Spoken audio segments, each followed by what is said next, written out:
সালারকান্দি রাজ্য সড়কে ভয়াবহ পথ দুর্ঘটনা। বাইকের সঙ্গে পিকআপ ভ্যানের মুখোমুখি সংঘর্ষে গুরুতর জখম বাইক আরোহী। ঘটনাটি ঘিরে ও এলাকায় ব্যাপক চাঞ্চল্য সৃষ্টি হয়।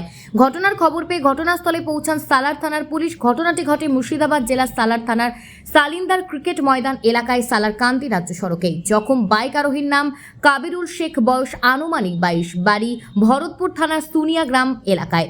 জানা যায় বৃহস্পতিবার বিকেল নাগাদ সালার থেকে ওই বাইক আরোহী ভরতপুরের দিকে যাচ্ছিলেন। অপরদিকে ভরতপুর থেকে একটি পিকআপ ভ্যান সালারের দিকে যাচ্ছিল। ঠিক সেই সময় সালিন্দা ক্রিকেট ময়দান এলাকায় সালারকান্দি রাজ্য সড়কে ওই বাইকের সঙ্গে পিকআপ ভ্যানের মুখোমুখি সংঘর্ষের জেরে গুরুতর জখম হয়ে পড়েন বাইক আরোহী। ঘটনাস্থল থেকে স্থানীয়রা উদ্ধার করে চিকিৎসার জন্য সালার প্রাথমিক স্বাস্থ্য কেন্দ্রে নিয়ে গেলে কিছুক্ষণ চিকিৎসা চালানোর পর ওই যুবকের পরিস্থিতি ঠিক না থাকায় উন্নত চিকিৎসার জন্য মহকুমা হাসপাতালে স্থানান্তরিত করেন সালার প্রাথমিক স্বাস্থ্য কেন্দ্রের কর্তব্যরত চিকিৎসক। কিন্তু প্রথমে তার পরিচয় জানতে না পারায় সালার থানার পুলিশ প্রশাসনের সহযোগিতায় তাকে কান্দি মহকুমা হাসপাতালে নিয়ে যাওয়া হয়।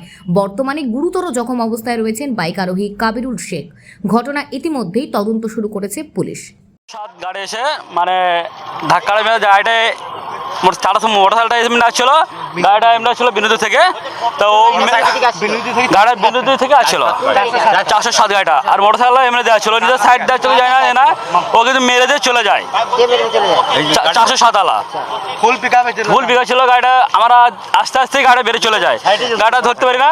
এখানে এসে দেখি পড়ে আছে গাড়িটা, মানে ইঞ্জিন মানে পিকপি হরন বাজছিল। এটা বন্ধ করলাম, বন্ধ করে লোকটাকে এর বসে দাঁড়ালাম, কিন্তু পায়ে হাতটা সব ভেঙে গেছে।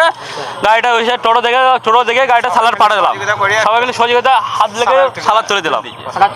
হ্যাঁ, আশঙ্কা বলতে পাটা নেই, মানে পাটা ভেঙে গেছে, ফ্র্যাকচার গেছে, পায়ে হাতটা পড়ে আছে আপনার, আর অনেক কিছু ফ্র্যাকচার গেছে, মাথা গেছে, রক্তপাত হয়েছে।